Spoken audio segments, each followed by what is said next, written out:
Welcome, friends, to You Only Go Once, also known as Yogo. I'm Eileen Grimes, and I'm here with my amazing friend and co-host, Cheryl Cantafio.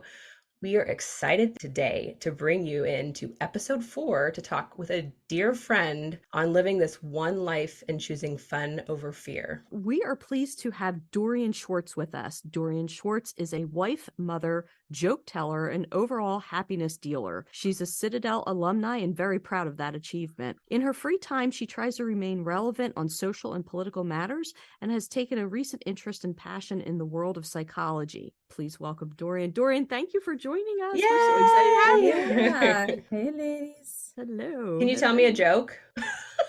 Oh, no. Sorry, you had it in there. I had to ask. Stand-up comedy, it's just like, I don't know, a coping mechanism / many things are just hilarious to me. So I don't know. That's the way I see things. Layla, though, my oldest, loves to tell jokes, and they're like the most dad jokes one could come up with. Yes, good. I love the dad jokes. At them. Yeah.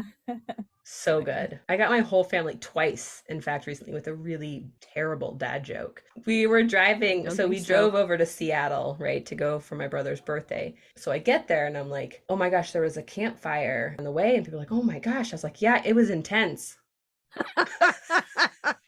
Oh, lady. I know. It's so bad. You know, my go-to is Alexa. Like, she's got some pretty bad jokes. So yeah, she just had one. Like, how does a lumberjack work from home? They log in. Oh dear. Oh wow. That's a good one. That's cute. Yeah. I cackled on that one and I was like, why am I laughing? This is awful. But that's all right. It's the end of the day. I'm tired. Yeah.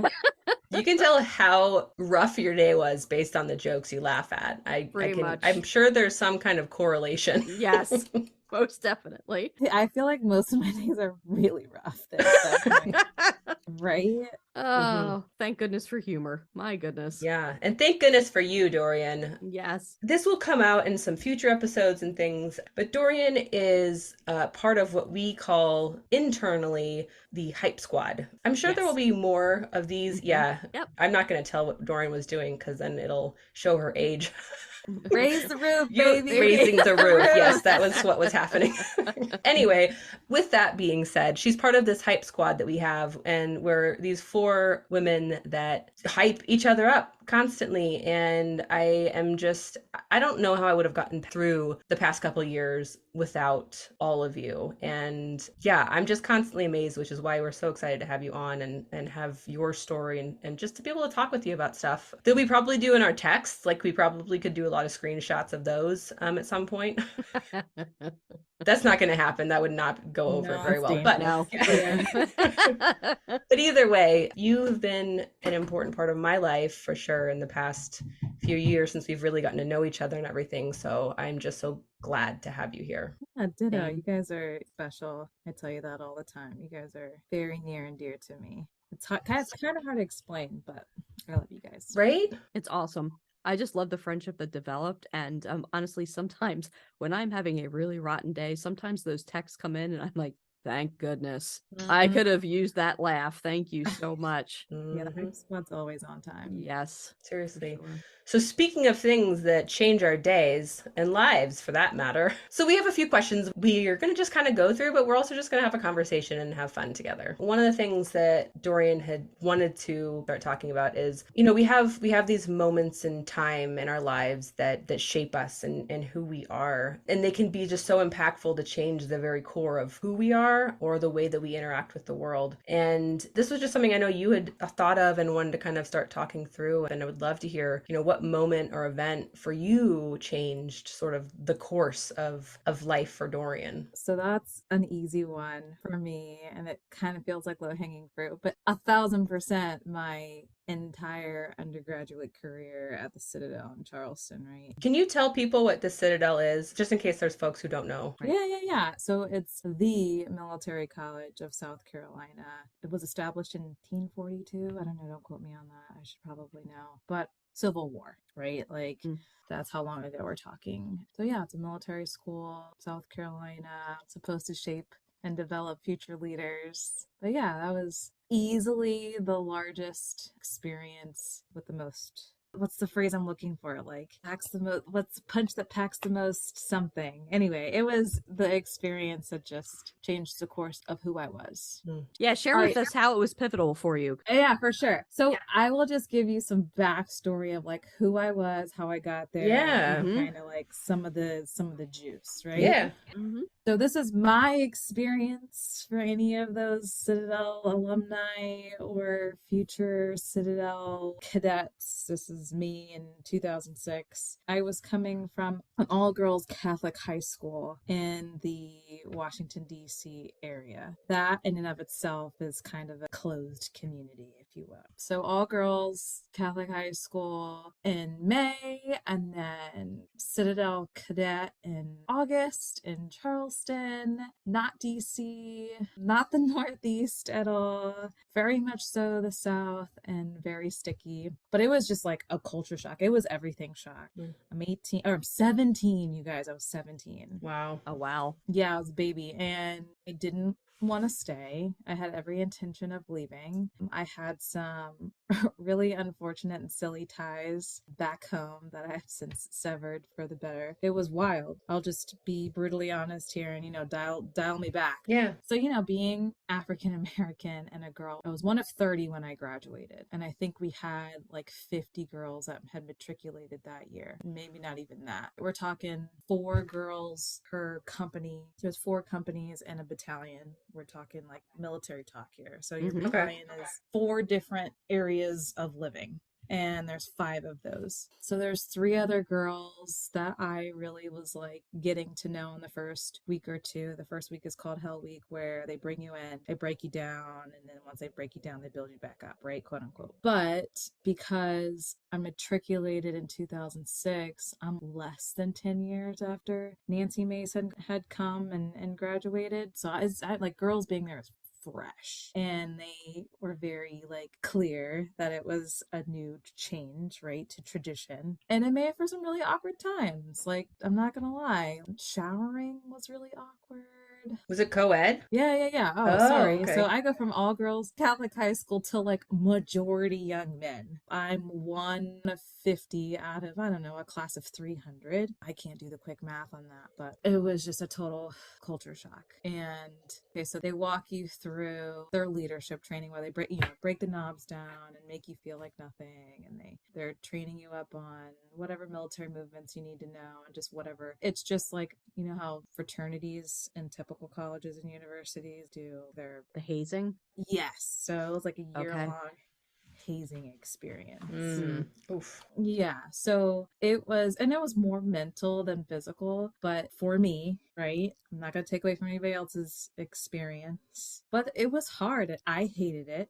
I didn't want to be there, and I wanted to leave, but there were a few people. I'm like, okay, so when you're a knob, you can't look around. There are crazy rules where they put you in a box and they let you know that you're the low man on the totem pole and you have lots of things to learn. But it wasn't all bad. It was just shocking. Especially at 17. I mean, gosh, right? Yes, for sure. But I learned a lot about myself. I learned that I am resilient. I learned that I'm powerful. I just learned my power, right? And like, no one on this planet can define to you what your like your parents can't. No one can tell you that. You have to find that. You have to feel it. You have to own it. And like, it's not going to be a cute experience finding it. I'm sure you guys have experiences where you found your power, is what I'm calling it. I felt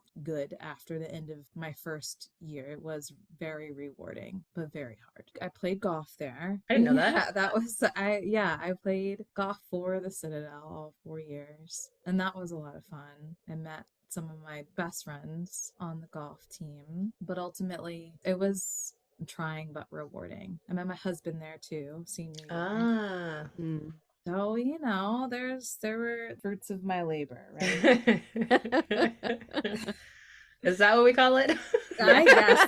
I don't know. Just kidding. But, and even like going through that, has, I think for him, I don't know if he would ever admit it, but so like dating at the Citadel, guys and girls or whomever you find attractive there, was just like a hard no. Okay. Part of the mental instability, I'll call it, that you work through as a girl who's coming from a Catholic high school when you're 17 is just all of a sudden you're just the most disgusting thing on the planet. No one could figure out why you're there. Going to class was like a struggle just because you lose all sense of who you are. I mean, it truly is wild. You feel like you don't belong. They tell you you don't belong. But then there are like people who actually are cheering you on campus who are like, yes, you do belong.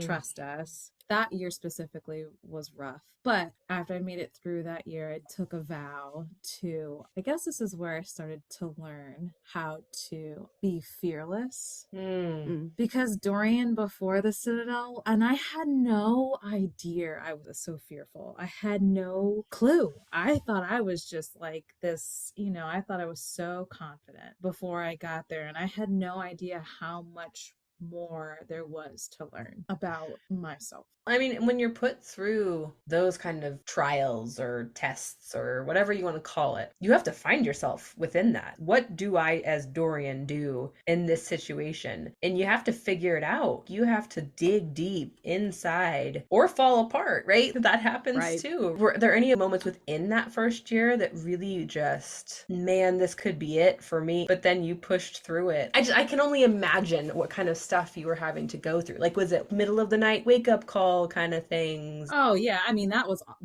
like, oh my god, this is hell.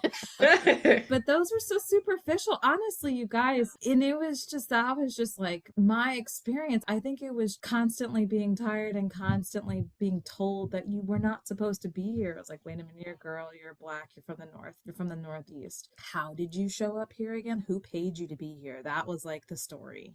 And it was awful. Yeah. I'm only saying that to hold back tears at 34 years old, some 12 years removed. But it was quite the growing experience for me. Yeah. But I came out on the other side, and I'm so proud of myself and so proud of my team for believing in me and being proud of me when I wasn't. Seeing something that I couldn't see. It sounds like a real Phoenix moment, right? Because it's sometimes you just have to kind of burn down to the ashes to rise and be the beautiful human being that you are. And it sounds like unfortunately a lot of your ashes came from that first year. I'd love to hear more about the people that were rooting you on as well, right? Because sometimes I think if people keep on telling you you're not supposed to be there, you don't belong, you start to believe that nonsense. Thank goodness that there were people there, or were people there. Could you tell a little bit more about, but was there somebody that kind of helped you? Yeah, there were a few people. So you're never a prophet in your own home, but I am so thankful that I have the parents that I have. I mean, they gave me nothing but undying support. But besides them, all the girls that were there, I'm biased, but I think the girls that I went through Nabir with were just a special group of girls. And they all knew I wanted to leave, but they all took the time to make sure that I knew that they were there for me and that they thought that I could stick it out and do it. And yes, put up with the BS, but also like have fun. Yeah. And, when you're going through that experience, it's definitely, you start to find the fun in the crazy. Sure. It takes a while to get there, but you just, you start to build that village. And then my very, very, very best friend, who was this very quiet girl from Houston, Texas, on my golf team, who I just thought was like the sweetest wallflower ever. She has no idea how much she means to me.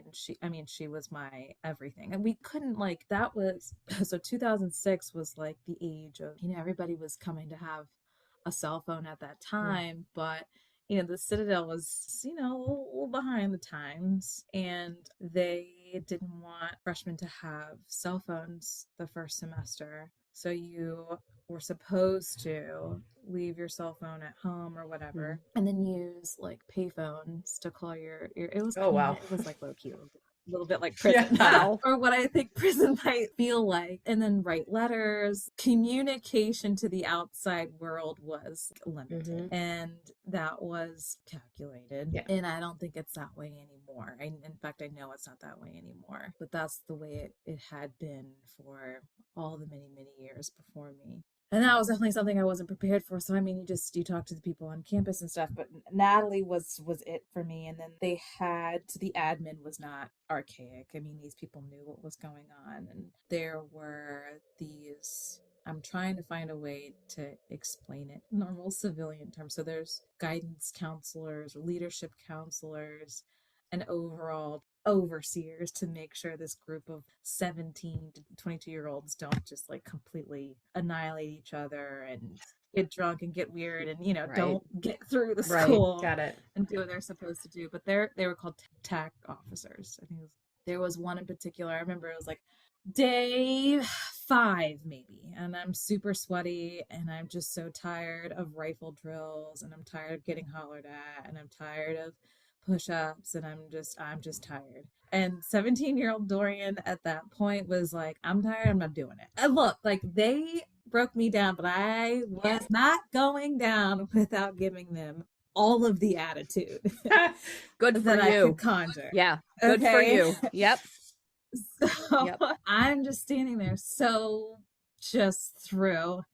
And he walked up to me and he was like, you can do this. He was an alumni. He was not that far off. Well respected on campus. I think he was like Mr. Citadel when he was there. And he had done active duty time in the Army. And that meant the world to me. That guy who looked the way that he did and had the stature that he had on campus. I mean, he came straight up to me and said, you can do this. And that was it. That's all that he said. I was happy that he took the time to say that. Having our hype squad and having those people that lift you up is a part of having the fun or growth or whatever over fear, right? When we surround ourselves with those people, it's probably more likely to happen that you're going to get past that fear and do the things that make you into this amazing person that you really want to be. And I know that there's so much that happens internally, but there's also this social structure of support that is so incredibly powerful. Dorien, you and I have talked about mom friends and stuff before too, right? Just having these other human beings to say, I see you, I know how amazing you are, I know you can do this, and what a difference it makes. It's not so isolating. And like to Cheryl's point earlier, you start to believe those negative thoughts, but then when you have someone who is willing to say something positive out loud to you, it's just so profound. It literally could change the course of one's life. Yeah, I agree with that. We're going totally out of order. Yeah, we are. I just got so engrossed in your story that I was like, oh yeah, no. I got a story out. That's good.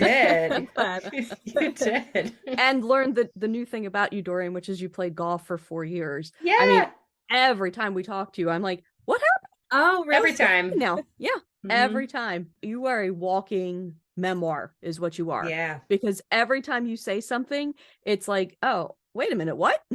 I want to hear more about that chapter of your life. Yeah. Thank you for sharing all this. And yeah, we're totally out of order. I just got engrossed into your story and I went straight to another question. So I know one of our questions is, who's someone in your life you wish you could thank now? Is that your friend on the golf team? So when I picked that question, it became like super abstract to me because I was like, in my life now, living or dead, there's lots of people that I would like to thank now. And Natalie's one of them. My mom's one of them. But you know who just came to mind? Layla. Aw. She was like the missing piece, I think, in like my brain, you guys. For those who don't know, who's Layla? Oh, so yeah, Layla is my oldest. She made me a mother. And she's the sweetest thing. She just propelled me into like just a completely different mental space. And like, you guys, I've been struggling with recently the like notion of guilt. Interesting. And I'm all over the place, so I'm so sorry. No, you're good. That's fine. Keep going. I have to do. But I've been struggling with this notion of guilt, and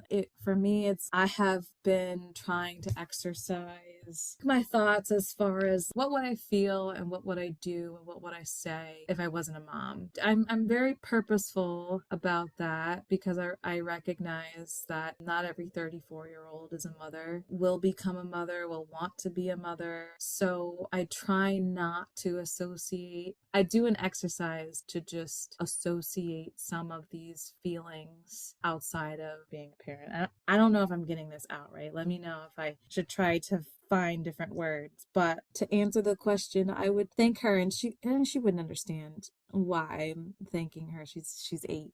I became a mother at 26. She was planned, and I just didn't have any sense of who I wanted to be when I grew up. And I think we all still kind of explore that a little bit. Yes.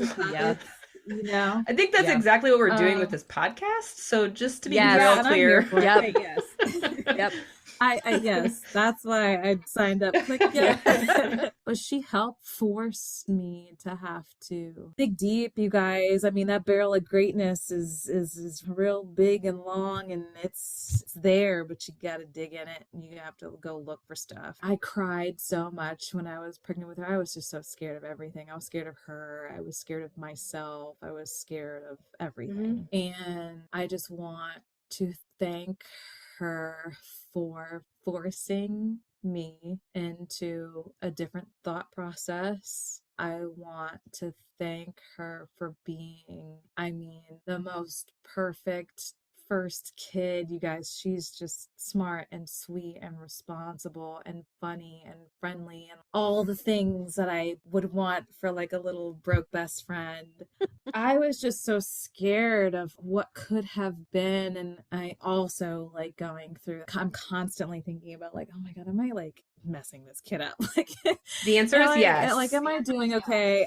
We are. I hope that she's all the things that I want for her. And she seems so comfortable and confident. And you guys, she just takes on things in stride. And that is just something that I would have told my younger self to do, which is why I'm like coaching her to do it. And just go for all the things. Don't think twice about it. So I just want to thank her for being her, because she's just so special and lovely, and she's part of me and one of the best parts of me. And I don't think I would be, and this is dumb because I've been going through this process, I definitely wouldn't be who I am today without her. So I'm so thankful to her and for her, and I always will be. I also want to thank, can I do like more people? Sure. Yeah, go for it. Do it. Go. We're not gonna pull some Academy Award music situation here. Right. Where okay. Unless you want us to hum we could. Yeah, we could hum like we did earlier this morning. It's fine. Yeah, I was gonna say cue the hums. I would thank my mother. This podcast is just gonna be so full of tears. She's always seen. It's like, moms just have foresight. I don't, but all the other ones do. Right. Yeah. Okay. She's always been like the best cheerleader for me, and I don't always hear it, but she has just always had the foresight to see my potential and my greatness. And I'm just so thankful to her for never, I'm sure there's a better way of saying this, but like giving up on me or like letting me exhaust her or whatever, but her perseverance and love and support, I'm just so thankful for it. So yeah. Well, if you could thank 2 people, I think those are 2 lovely people, plus your person at the Citadel. So I went to Catholic school for most of my life, so I can really understand how sheltering that can be. I have so many questions about your progress from that school to the Citadel. How did you wind up choosing the Citadel, or did it choose you? Yes, you got to bring my mom into the room on that one. It was all her. I was a mess. I'm telling you guys, like I had zero direction. I was like Jack Sparrow's like little compass. Yes. Where there was just zero true north for me. And I was okay with that. Can you imagine like just watching this little, and I went to the Academy of the Holy Cross. It's like one of the best all-girls Catholic high schools in Maryland. So I graduated from there, and I just floated and had the best summer of my life. And I did zero mental, and it's probably best that I kept that energy going into the Citadel. I think I was more worried about the haircut that I had to get than anything else. What was that? It was like 3 inches on top and like buzzed on the side or something like that. At very best, the 90s Halle Berry cut. Okay. Oh, okay. Okay. I think I was more worried about that than anything else. So my mom was like, this is going to be the best place for you. I was originally supposed to go to West Virginia University. And I think like the night before I was supposed to like send all my stuff in, I said I didn't want to go there. And it was probably like 11 o'clock at night. No, I distinctly remember this conversation where my parents were in bed and I opened their door and it was dark and I was like, I don't want to go. And they were like, what? So I think my mom forced my hand a little bit. The golf team was interested and I had conversations with their coach and I'd visited and everything. So that's how I ended up committing to the Citadel. That is, it's not cute. It's amazing. Very Dorien. It's amazing. Again, it's just such a plot twist. It's like the hardest left turn you could take. That's a really good way to describe it. Yeah. Oh my goodness. Yeah. And it felt, I mean, like the whiplash was like, call the insurance company because it's this is an accident. I mean, it was wild to say the least. And yeah, I think after I got over the culture shock and just the overwhelming sadness of, you know, my new normal, because that's just what it had to become. You know, once you stop fighting it, you can kind of embrace it and become part of it and then change it to be better, right? So this is a random thought, but I think to this day, there was a picture that they took of me and like a few other my male classmates. It's like this parade, right, where you parade around the parade field in your uniform, and it's a very military event, we'll call it. But it was our final parade. It was called the Long Gray Line. It's a very diverse picture, and I'm not mad at the school for grabbing it, but it's in the blown up picture you see when you walk into the bookstore where you buy all the gear and stuff. It's like me right there, like so happy at the last day of my fourth year. It's just funny. Yeah. You know, the backstory of how those smiles got there. It was clearly something that I needed, and I'm glad I stuck it out, and I'm very proud of myself for getting through that. And you should be. Yeah. I have a question. Does your compass still read like Jack Sparrow does? I mean, no. Okay. Mine kind of does. So I'm no judgment there on that one. I'm like, maybe it's kind of north. I mean, it moves. Okay. But it has me going northeast for a while, and then I dip south, and I will get to a shore, I'm sure. Not so Jack Sparrow-esque. I know now that I'm looking for something. Yeah, perfect. Great. So I'm just waiting to see what it is. You know what I mean? Sometimes it is that internal work, right? Where you're like, okay, I feel so in here now that whatever is going to start coming out and being the exterior is what it's supposed to be. Like I feel that with this. I feel that with a few of the things that I'm doing, and God, it took a long time to get there. Nor do I think I think it's a little northwesty, easty-ish. Still, possibly, right? It could still kind of take its turns and whatnot, but yeah, it takes some of that centering first before you're kind of like, yeah, I think I'm ready for whatever, the universe, whatever you want to call it, to start throwing me some stuff and moving that way. Yeah, absolutely. I feel like